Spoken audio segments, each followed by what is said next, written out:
Okay. Greetings, TTRPG fans and enthusiasts. I'm your host, narrator John, and welcome to Legitcast episode 21, where we are joined by Logan from the Storyteller podcast. Hello, hello, hello. Good to be here. This is exciting. This is exciting. This is a cool setup. I love well, yeah, no, this is cool. I'm into it. Thank you so much. Thank you for joining me. I have been a fan of your podcast for 5 years or so now, but it has been running for 8+ years. The Story Told podcast. Tell me. Yeah. Let's start by let's break the ice here by telling me the inception and the concept behind what was the idea that drove you to start your own podcast. Okay, so 8 years ago, it was me and Chaz, and if you're a longtime listener of the show, he was one of the original of us who were hosting this, and we really talked about hosting a show where we could spotlight independent creators. A lot of the gaming podcasts out now, or at least then, were really, really, really geared towards actual plays and fifth edition D&D. And I think that trend still happens. It's still predominantly D&D, but I do think we're seeing a lot more indie created and indie sponsored gaming space in the podcast, vlogging, Twitch sphere, which is exciting. But yeah, that's why we started. We just wanted to spotlight independent creators. Excuse me, I cannot believe I just did that on air. I'm having a little bit of a hiccup moment. I apologize. But yeah, it's been exciting, and there's been a lot of changes over the past 8 years, but that's always been the core of what we wanted is independent creation.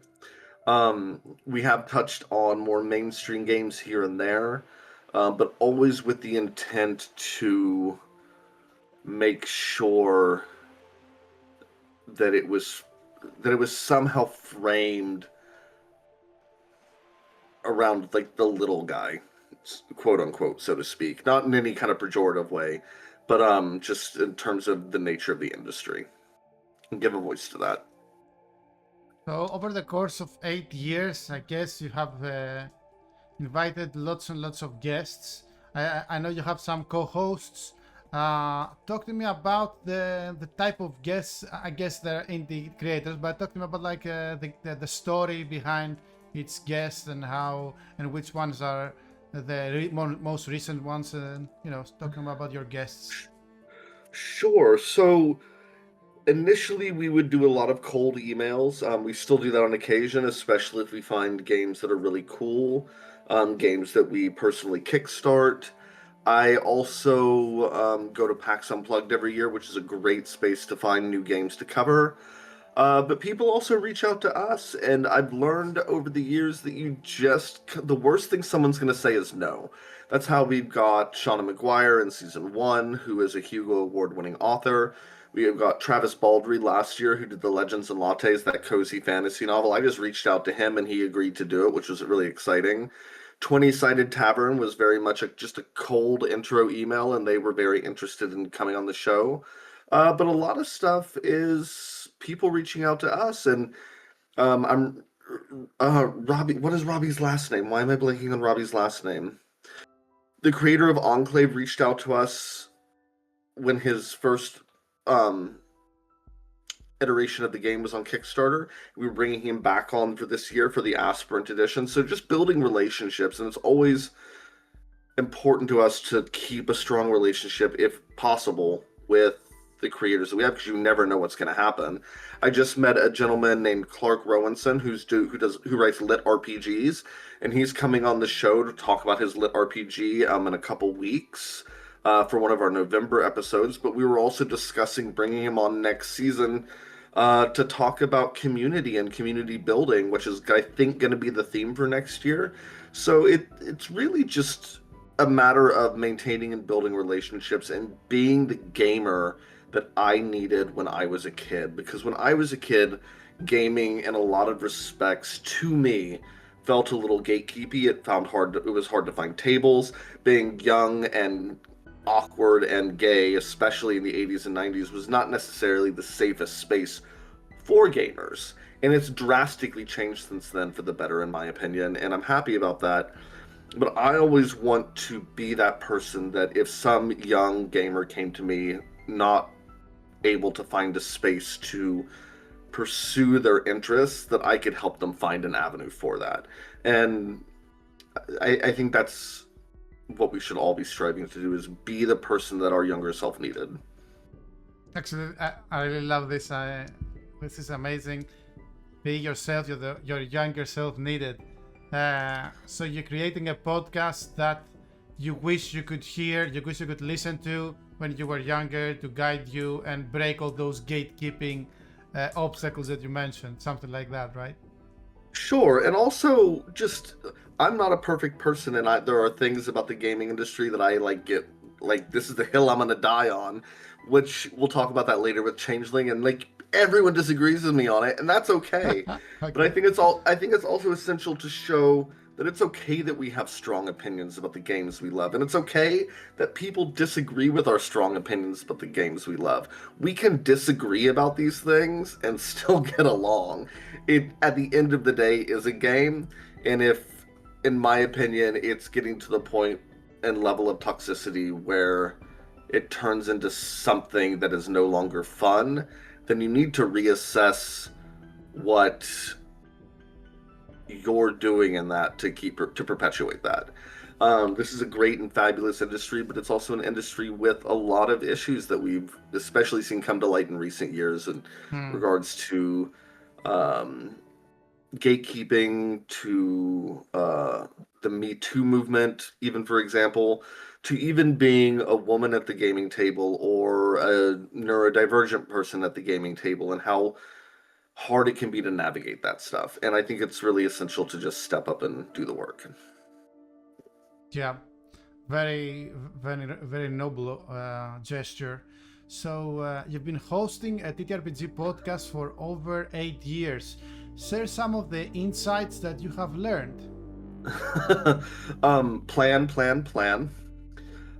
If you can manage to get episodes recorded early, do it. Always do it. Um, I'm keeping notes. when editing, realize that perfection is sometimes overrated. People say a lot.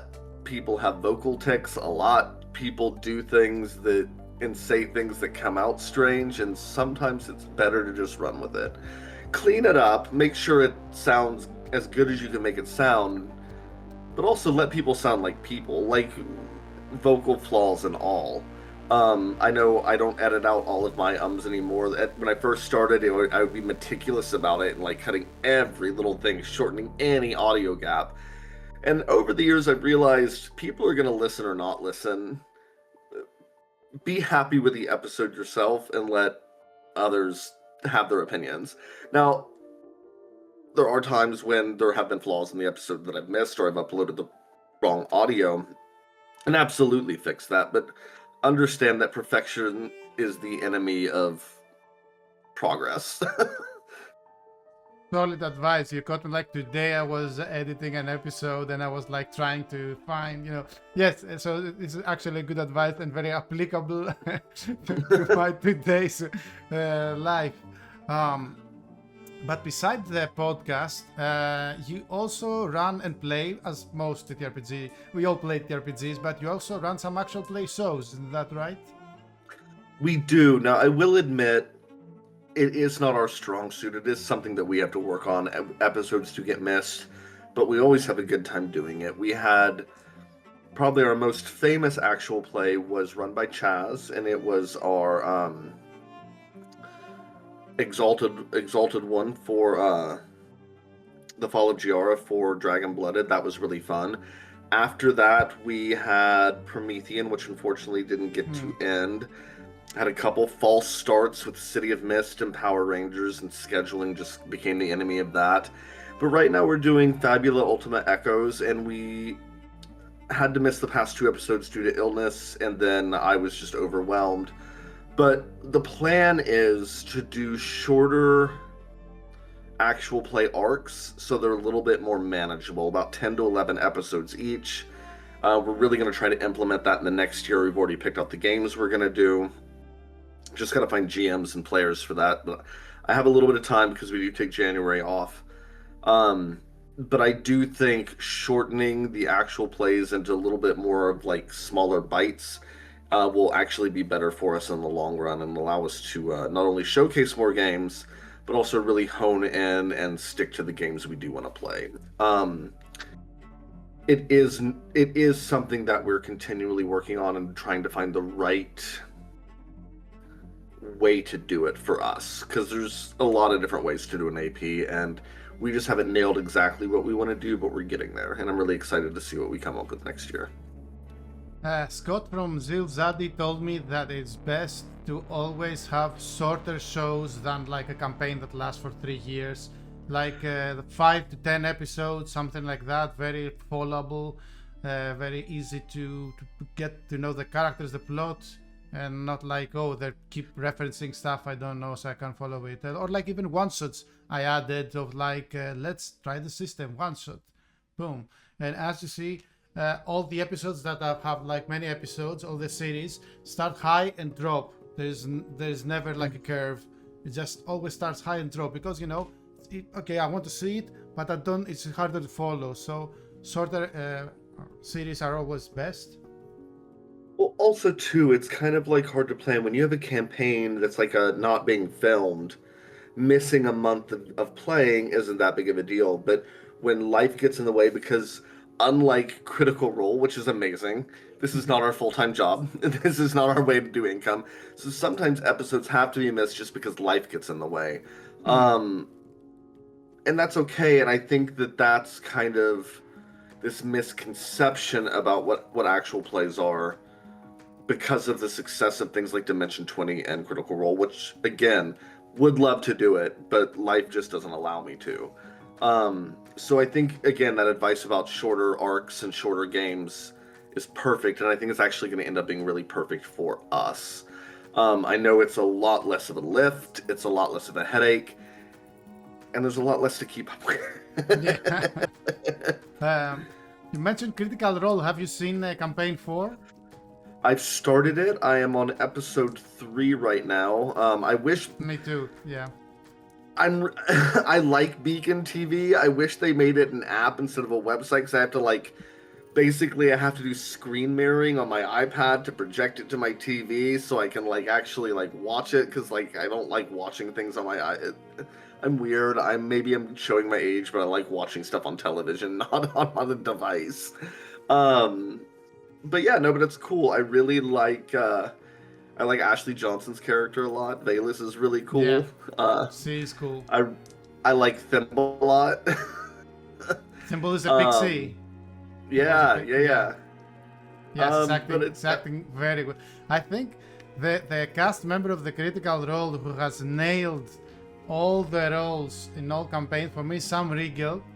And with that being said, I put Scanlan the Bard in the last place.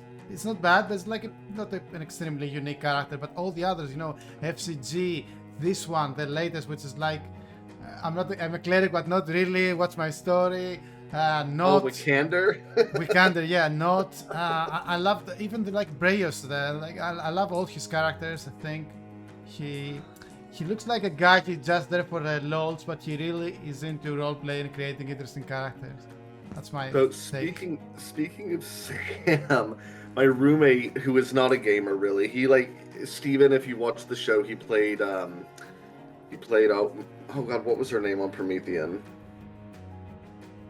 Not Myrtle. Why do I want to call her Myrtle? It wasn't Myrtle. Olive. He played Olive. He's not a gamer, but he came into my room and I was watching Critical Role, and I had just started the episode 3 when they do the ads they do, and he saw one of Sam Riegel's ads where he had on that exercise equipment, and he was absolutely mortified. I'm like, no, but Steven, that's the gag. These are awful ads. They're supposed to be just completely cringe, and he just is like, how can you do that though? You're advertising someone's product. I'm they pay him to do this.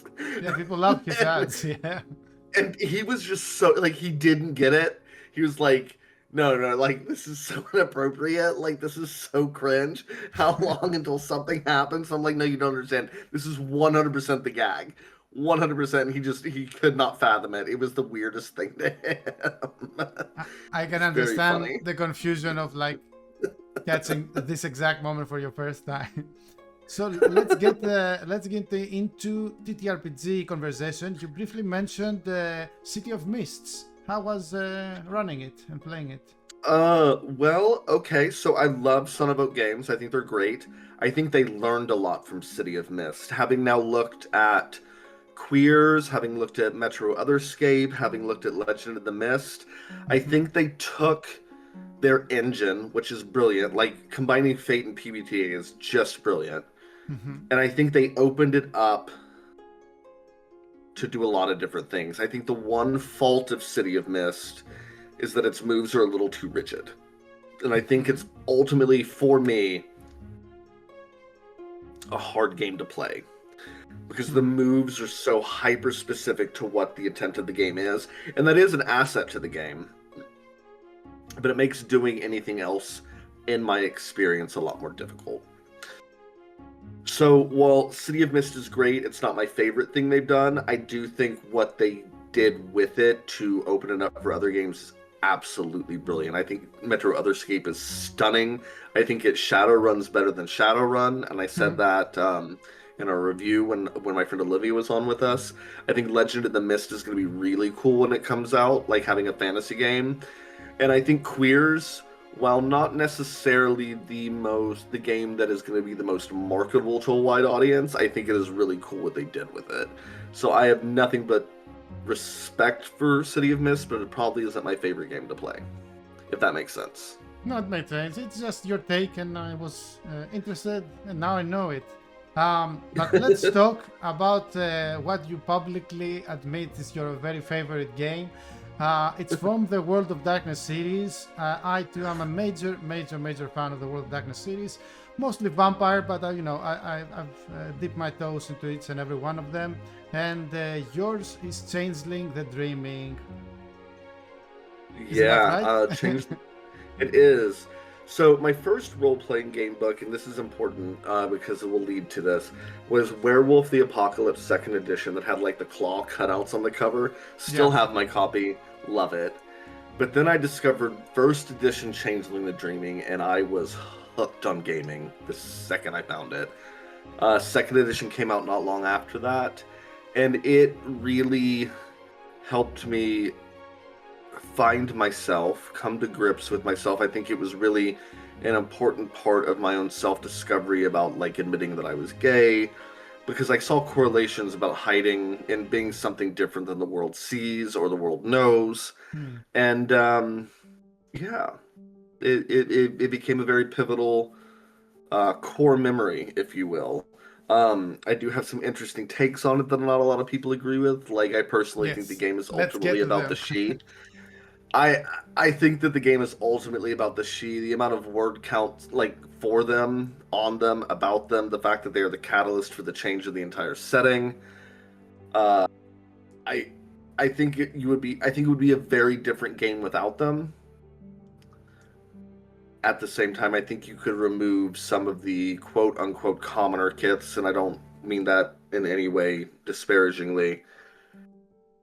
And Can you ultimately, please elaborate? I'm not really following commoner kits. What you mean? It might be its so expression I'm like not if familiar about. right, so if you took out like the satyrs or the red caps, the game Mm-hmm, would I mm-hmm. think ultimately still kind of function the same. But if you took the she out, I think the game in a lot of respects and a lot of the themes of the game ultimately disappear and or fall apart. I know not many people agree with that, and I'm not expecting people to agree with that, but I just think that ultimately the game is about them, the mystery about what happens to them when they die, what's going on in Arcadia, why they came back, why the dreaming recognizes their right to rule, and et cetera, et cetera, et cetera. And I think that this conversation about their place in the world of Changeling is actually vital, only because in my experience and over the many years of playing this, I've seen a lot of tables ignore that aspect of them. And but then if you ignore the aspect of one of the other splats or one of the other kits, like that's inappropriate. Like you can't do that. But then because you don't like what the Shi are doing, we're going to ignore their own birthrights. There's something interesting in that on a meta level to me, and Mhm. ultimately I think that's why they're my favorite, and why I think the game is about them. Um, I also just like the trappings of like fantasy chivalric medieval nobility in a urban fantasy setting. I think it's neat.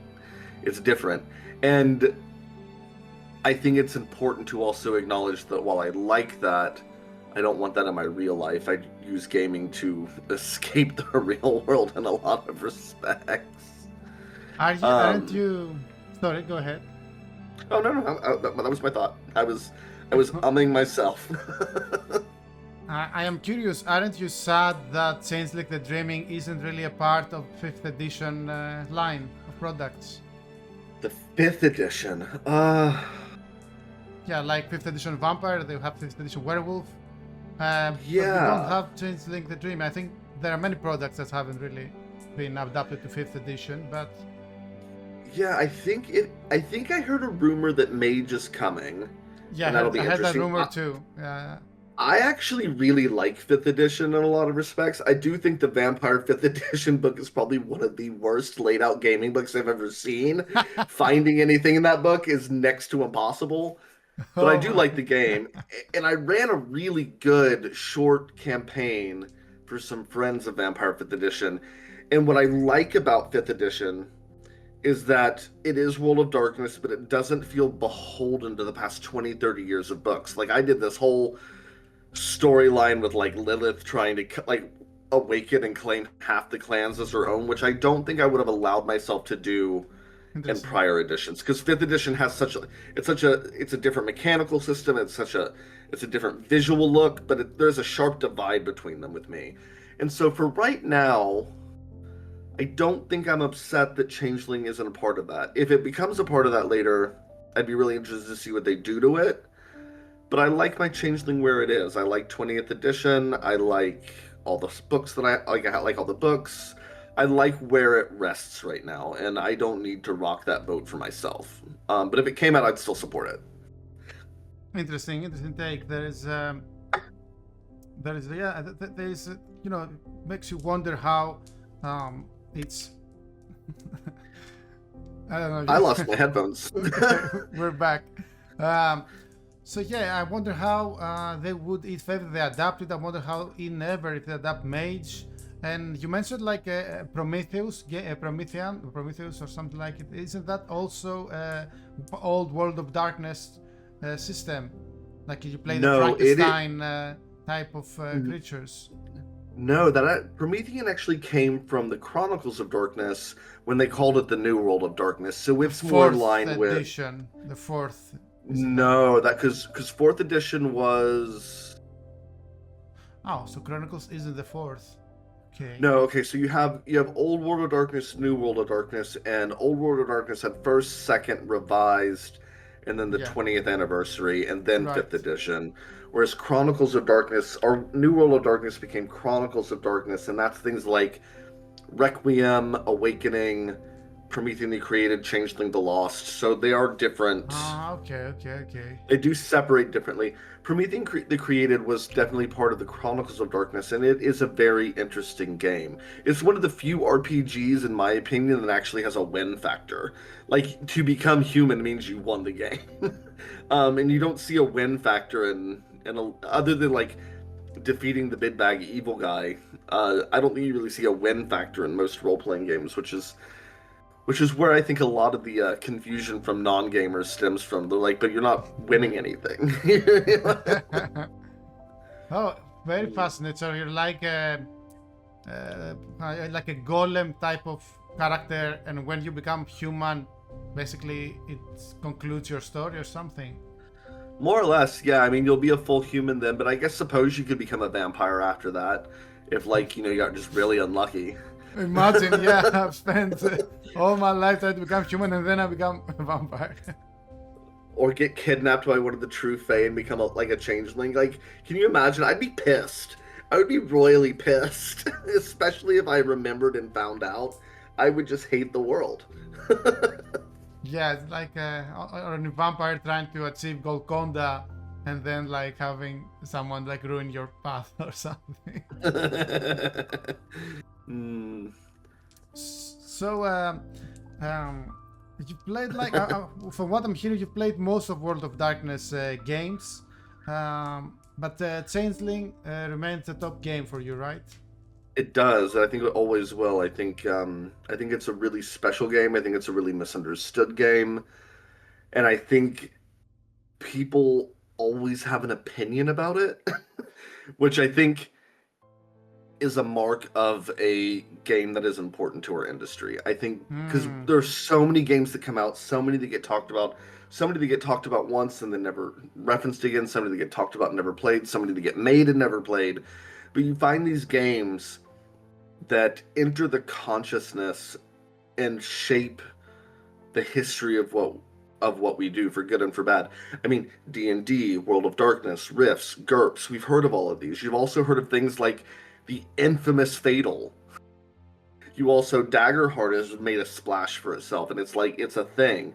Invisible Sun, people know what that is because nothing like it had ever been done. PBTA is like kind of took the gaming world by storm. Mork Borg became a thing, and people are still like, why is this game a thing? This game is bizarre. Why are people playing this? And I think it's really interesting to look at these games that become part of the public discourse of our society, of our community, and look at the and recognize that that's an important thing and we need to honor that. Even if you don't like the game, you're still talking about it. It's taking up space in your mind rent free. And I think that's interesting to look at, especially with how many games are out there. Like I have so many games in my library that I have never played that I haven't opened in years, but I still have them. And it's interesting to see the ones that people in our community constantly return to. I think it was a hell of an answer, by the way.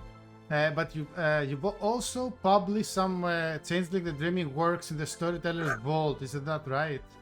I But did. I have. before you say, if I may, can you really explain to me in very simple terms what exactly is the Storyteller's Vault? Because I've been So, hearing the name for years, but I'm not really sure what it is. so Storyteller's Vault is very much in the same line as the um, Dungeon Masters Guild Dungeon for Masters D&D. Guild, but also how OSR has the SRDs. So SRD, okay. where people can make their own community content. Forged in the Dark, for example, for games that are referenced by Blades in the Dark Blades using in the their Dark. SRD. Yeah. Um, PBTA has something similar, the D21. Storyteller's Vault is a way in which you can publish World of Darkness and other gaming titles that are open to it content. And you can put it up for sale, you can make money off of it. Basically funds that I've gotten from the works I published that I use to pay for random stuff I buy on Drive Through RPG all the time. Hmm. It's win-win for me. But yeah, I've published three items. I haven't done it in a while, but I did two Changeling kits, and I did an entire book based around the concept of banner houses. I took the Kitsune and turned them into a Changeling kit, and that was my first one, and that was really fun. I had some beautiful art done by my friend Carol, who is just incredible. And then I did sprites, which were based off of the just little tiny chimera that gained sentience and turned themselves into a kith. And then the Banner Houses book really came from the Changeling Player's Guide, where you have your core 13, 14 noble houses, and these are smaller houses under the umbrella of the bigger house that members can join. They have boons and bans, and there were only two or three presented in the Player's Guide, so I decided to write a book that included one for each of the noble that was based around each of the noble houses. I also used it to play into the concept of the old seasonal courts that the Player's Guide referenced, and made those the houses for the Thalane counterpart to the She. And then I also made three high noble houses, which were the noble houses that ruled Arcadia, and I to bring it in line with the World of Darkness and make it tie into the mythology and ethos of other games, I based each one of them on the Weaver, the Wild, and the Worm. So it would tie Oh, into the interesting. werewolf game. And that was really fun. And I was looking at it the other day, and it needs a very serious edit. um, but I'm very proud of that book. It was a labor of love, and it probably the one of the hardest game endings I had to write. But I will say, writing it led me to meeting my writing partners for Tribes in the Dark, which we just successfully kickstarted, which is the reboot of that game Tribe 8 from DreamPod 9. I worked with Will and Chris and a couple other people to turn it into a Forged in the Dark game, and we kickstarted that. And I got to write the tribes and the setting sections, and that is going to be my first official non-Storytellers Vault published gaming work. That I get to put my name on. That's not like a guest writer or something like that, and I'm really proud of that. So writing those Storyteller Vault things really led to a lot for me, and I'm really, really proud of what they let me accomplish. Your next endeavor is gonna be like crowdfunding or something? We've already crowdfunded for the Tribes in the Dark game.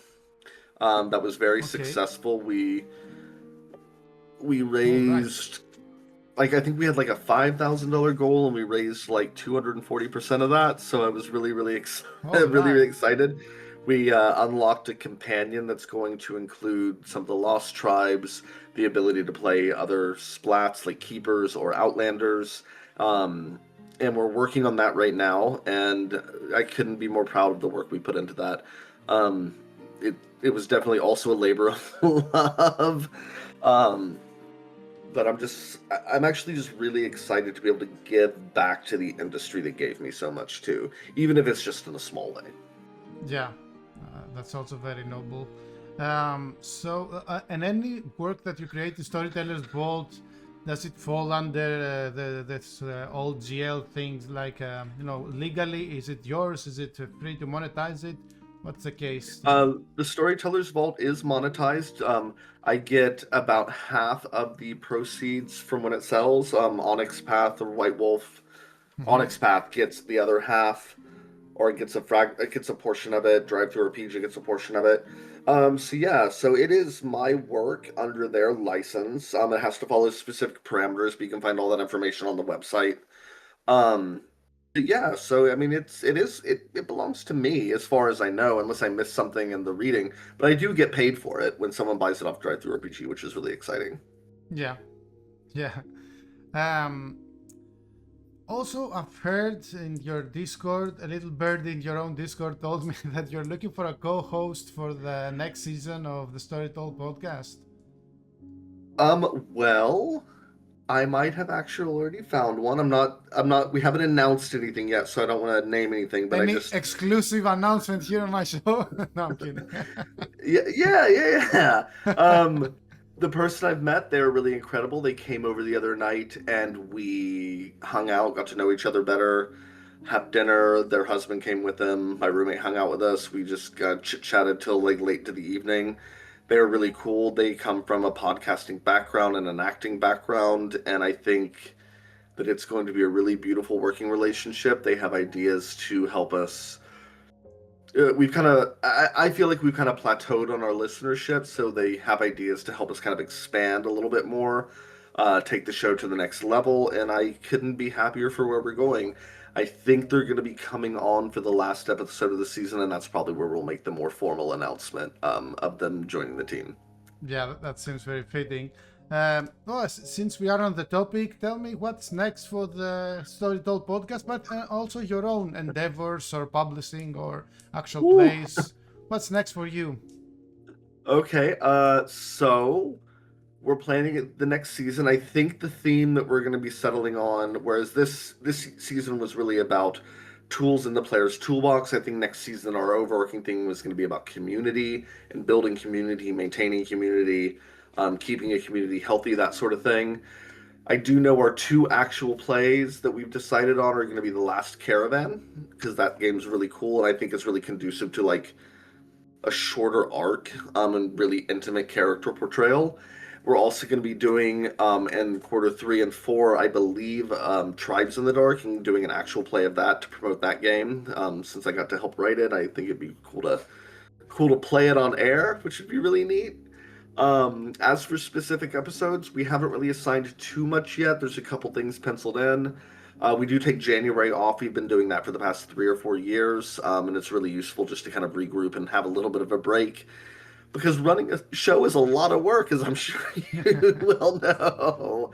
Um, but the plan is just to keep bringing like this content that we've been doing for the past 8 years. We are moving more into a more completed arena in terms of the games we cover. For a while, we were covering games that were like nascent at Kickstarter that weren't necessarily fully finished or didn't have like a built out, laid out manuscript. I feel now that we're going into year 9 this May, and this is something we kind of softly did the past year and a half or so, going into games that are a little bit more developed, a little bit more ready for publication, that are just about to hit stores. And that's just a natural progression. But again, indie creators still at the spotlight, always in our spotlight. Even if that does include D20, we want to cover indie creators that are making content for 5th edition. I think that's vital to what we do. So no actual specific episodes as of yet. We are talking about maybe doing a longer campaign and tying that to our Patreon. Nothing's been decided about that yet. The two short ones that I just mentioned. I don't know, and just growing the show and seeing what we can do with it. It's come a long way from 8 years ago when I couldn't figure out how to do any audio editing till now. And every year just gets better and better, and we always add new and better stuff. Like a couple years ago, I started doing the title cards that you're seeing flash across the screen, and that's like probably my favorite thing to do is design the title card for the episode. um, but yeah, just keep doing what we're doing. I don't see the show does like this industry is still growing and still producing content every day. So I could see the show going for many years to come, and I still love doing it, so there's no reason to stop. Yeah, well said, definitely. Something before I wrap us up and sign us off, to tell you from a more personal note. Um, I don't want. It's not like a selfish plug of my own game or something to our conversation, but it ties with something. Maybe it will inspire your shows. As I told you off air before we started, I discovered your show a little bit before or after the quarantine, and Mm-hmm. like 2000, 2019, 2020. I mean 2019 or something, and. At some point, I remember vividly you had the conversation about superheroes and superpower TTRPGs. It will be difficult to pinpoint which one episode is it right now or something. But I remember that you were discussing points and arguments of how you needed this and that. Specifically, I remember how to combine different superpowers to create a new one. I think that really inspired me because I was exactly at the moment of my life that I was designing a game that was doing exactly that, and I took it as a sign to keep on creating, keep on going. You know what I'm saying? It like was Amazing. yeah, it inspired me, and it felt like a very, you know, serendipitous or something like that. I think that's the expression. And yeah, keep on rolling those shows. The Storytellers amazing podcast. I will definitely catch up on the latest episodes. I've only heard the one with the dagger heart lately, but I will catch up. So, what's your final message to all the Story Told podcast fans, and yeah, going forward? If you have an idea, do it. And it doesn't matter how long it takes. Tribes in the Dark, we started working on that probably 2020-ish is when we first all met, and it's now the end of 2025 when we just kickstarted it. We have this impression that ththings happen in this kind of weird immediacy in our industry, I think. and it takes years to develop and write a book. By the time you see something that's at Kickstarter, in my opinion, it should be near its final stages. Just do the work, write it, write the game. Even if no one plays it, write the game. You don't know what's going to come from it. I'm working on a PBTA game that's based off the Real Housewives franchise. I'll probably never finish it, but The there's some really cool the Real mechanical things. Housewives. Like Real House, now that might be such an American thing. It's a show on Bravo, and it's a reality show about rich I housewives, don't know it. Yeah. and it is a train wreck. Like every episode, every season, every franchise is a train wreck. And I've been working on a game called True Housewives, which is equally a train wreck. And That sounds interesting. the whole Talk to me impetus of it is more about it before we close. Give me some the whole mechanics.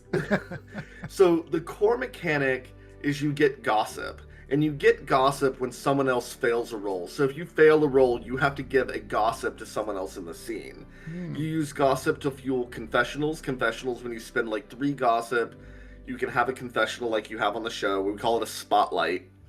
And you can change the narrative in your spotlight. Alternatively, you can use gossip to raise your stats or to do a couple other things. I don't have the book and the manuscript in front of me, but it was this inversion of experience where you get experience when other people fail. And you can do stuff to like get yourself kicked off the game too. Like if you have enough drama, you have all these faults, you go to the reunion where you kind of break the fourth wall and you talk about the game as your character.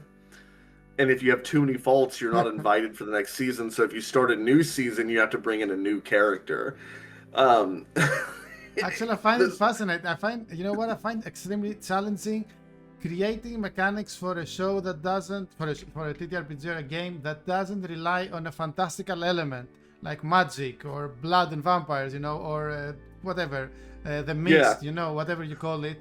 And it's like more on social situations and like something, I guess, like playing an homage to reality shows. We don't really have that one here, so I'm not really familiar with it. It's all good. You're probably better off for it, to be entirely honest. Maybe it's like a Jersey Shore. I've heard of this one. It's like something like that. Yes, it's like Jersey Shore, but like rich women. Okay. No, but it's kind of funny because I have like on the way back burner, I have this idea for a game that's paying homage to like Grease and Grease 2 and Grease Rise of the Pink Lady. It's called what did I call it? It's called like Biker Boys and Leather Girls or something. It's something really bizarre, but it's the homage to the like 1950s like Outsiders, Grease, like that sort of like vibe. And it occurred to me when I'm like working on these games that I play and I thrive on like urban fantasy games and like give me magic, let me play a caster. But if I'm writing a game, it's these weird like rooted in quite normalcy kind of things where there's no magic or anything like that. And it's very odd that those are the kind of games that I really want to write, considering what I like to play. So, a little weirdness, I guess. A little odd.